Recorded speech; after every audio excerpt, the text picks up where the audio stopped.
A perfect circuit requires an unbroken path from source to destination.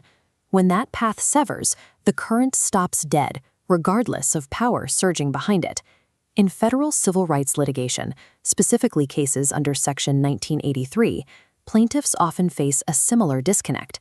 Proving that a citizen suffered a concrete harm is entirely different from proving exactly which government official caused it. In this case, the injury at the center of the forensic breakdown is the unconstitutional deprivation of a driver's license. This reconstructed image represents the primary proof of injury, a June 3, 2026 Colorado digital ID screenshot displaying a suspended status with a hard timestamp. Under the federal rules of evidence, a live view interface featuring a hard timestamp functions as self-authenticating evidence. It confirms the actual deprivation of driving privileges on that exact date. But while the injury is undeniable, the image itself is silent. It does not display a signature or an agency code identifying the specific state actor who initiated the suspension. A competent defense attorney will immediately target this silence.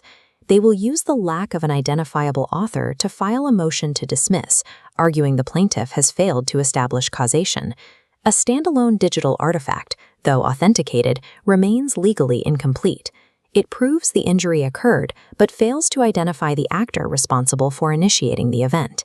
We can see exactly how the defense exploits this gap by examining the legal framework governing the plaintiff's claim, 42 U.S.C., Section 1983 First Amendment retaliation, labeled in this litigation as Count V. To succeed on this tort, the plaintiff must prove two mandatory elements. First, they engaged in a constitutionally protected activity. We have a clear starting point on the left and a documented endpoint on the right, but between them lies a massive, impassable gap representing legal causation. The defense's primary strategy is to attack that broken bridge. They will readily admit the injury occurred while vehemently denying any direct state involvement. To absolve themselves, the state points to third-party actors, like another state's enforcement division or automated DMV systems. The litigator's job is to engineer an unbreakable evidentiary chain across that gap. They do this by weaponizing the chronological timeline. Surviving summary judgment requires taking circumstantial digital evidence and locking it into a sequence that yields undeniable proof of human intent. The strategy begins by chronologically isolating the evidence. This isolates the new injury on the timeline and neutralizes the state's prior written denials of involvement. This October 10, 2025 email formally notifies officials they are enforcing a child support order that, quote, never existed. This documents the plaintiff engaging in a protected petitioning activity. Submitting this formal notice forced the agency's director to respond on the official record several months later. We can map this exchange onto a master chronological timeline, starting with the October notice on the far left. Director Heather O'Hare replied with an official letter on February 5, 2026. In that letter, O'Hare officially claimed that, as of that date, Larimer County had, quote, not issued a request to the Colorado Department of Motor Vehicles to initiate suspension of your driving privileges. Now, look at where the June 3 digital ID screenshot falls on the timeline. Because the act of suspension appears after the director's official denial, it proves a brand new injury, completely severing it from past administrative acts. Pinning the agency to this definitive timeline blocks the state from hiding behind their own historical, automated processes. Any suspension happening after February 5th requires a new, active trigger. We now shift focus to identifying that exact retaliatory trigger, connecting the state directly to this newly isolated injury. In civil rights litigation, this relies on the concept of temporal proximity. When a protected activity and an adverse action occur extremely, the law allows a court to infer retaliatory causation. To find that proximity, we zoom in on the specific month of March 2026. The first critical action occurs on March 17, when U.S. Marshals executed service of the federal lawsuit. This execution of service is a constitutionally protected petitioning act.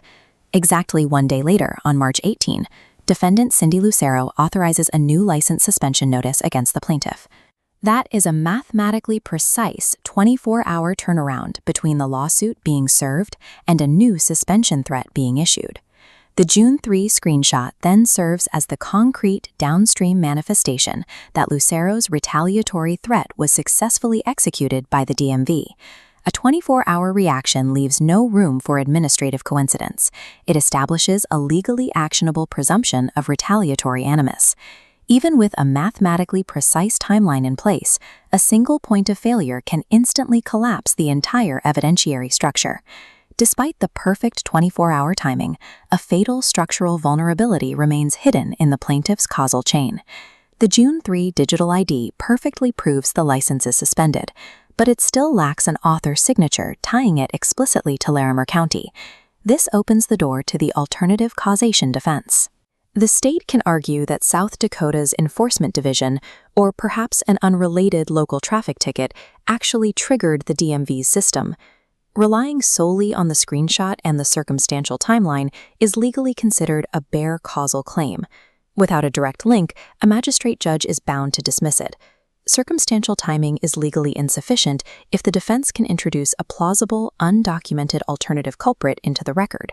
To physically block the alternative causation defense and seal the gap, the plaintiff must introduce a specific forensic link. Look back at the vulnerable gap on the timeline between the March 18 notice and the June 3 suspension. This empty space is where external threats try to break the chain. To seal it, we need the physical production of the actual March 18, 2026 suspension notice authored by defendant Lucero. Producing the document drops a shield directly into the timeline. It deflects the alternative causes and ties the county directly to the initiation of the suspension. Producing the actual notice document entirely removes the state's anonymity from the legal equation. But one final bridge is required.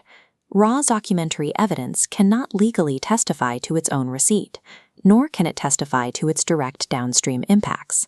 We need a sworn declaration to act as the required evidentiary vector, authenticating the timeline. The plaintiff must submit an affidavit swearing that they received the March 18th notice, and that this specific notice directly resulted in the June 3 status. This sworn testimony connects the state's intent to the citizen's injury, locking the components of the claim into a single sequence. Combining hard digital timestamps with sworn procedural sequencing establishes the causal chain required to survive a motion to dismiss on the retaliation claim.